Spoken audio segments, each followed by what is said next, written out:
നേന്ത്രപ്പഴവും കുറച്ച് പച്ചരിയും ഉണ്ടെങ്കിൽ നല്ല ടേസ്റ്റി ആയിട്ടുള്ള ഈ പലഹാരം തയ്യാറാക്കാട്ടോ നമുക്ക്. മലബാറിന്റെ പ്രത്യേകിച്ച് കണ്ണൂർ ഭാഗത്തൊക്കെ കാണുന്ന കുഞ്ഞി കലത്തപ്പത്തിന്റെ വേറൊരു പതിപ്പാണ് കേട്ടോ ഇത്. തയ്യാറാക്കാൻ എളുപ്പമാണ്, അതുപോലെ കഴിക്കാനും നല്ല ടേസ്റ്റ് ആണ് കേട്ടോ. 250 ml കപ്പില് 2 കപ്പ് പച്ചരി എടുത്ത് 4 മണിക്കൂർ വെള്ളത്തിൽ കുതിർത്തെടുത്തിട്ടുണ്ട്. ഇനി ഇത് വെള്ളത്തിൽ നിന്നും ഊറ്റിയെടുക്കണം. അതിനുശേഷം മിക്സിയുടെ ജാറിലേക്ക് ഇട്ട് കൊടുക്കാം. ഇതിലേക്ക് 3 ടേബിൾ സ്പൂൺ തേങ്ങ ചിരകിയതും 1/4 ടീസ്പൂൺ നല്ല ജീരകവും 5 ഏലക്കായും കുറച്ച് വെള്ളവും ഒഴിച്ച് അരച്ചെടുക്കണം.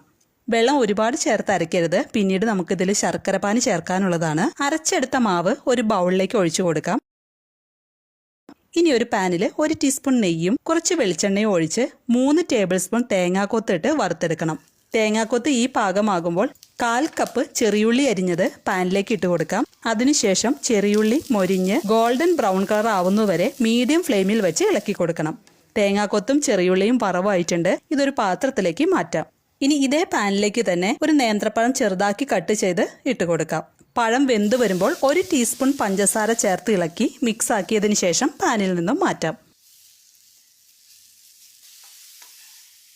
അടുത്തതായി 300 ഗ്രാം ശർക്കര എടുത്തിട്ടുണ്ട്. അതിലേക്ക് 1 കപ്പ് വെള്ളം ഒഴിച്ച് ഉരുക്കിയെടുക്കാം.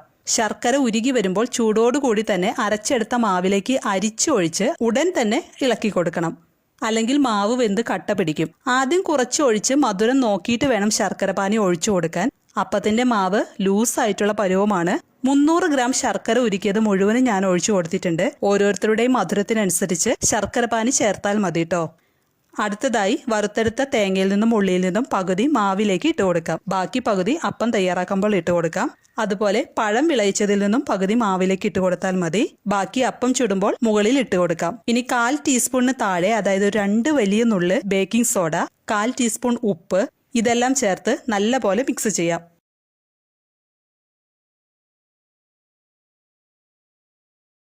അതിനുശേഷം ഒരു ചട്ടി ചൂടാക്കി അതിലേക്ക് 1/2 ടീസ്പൂൺ നെയ്യും 1 ടീസ്പൂൺ വെളിച്ചെണ്ണയും ഒഴിച്ച് മാവ് കോരി ഒഴിക്കണം. ഞാനിവിടെ അപ്പച്ചട്ടിയിലാണ് കുഞ്ഞിക്കലത്തപ്പം തയ്യാറാക്കുന്നത്.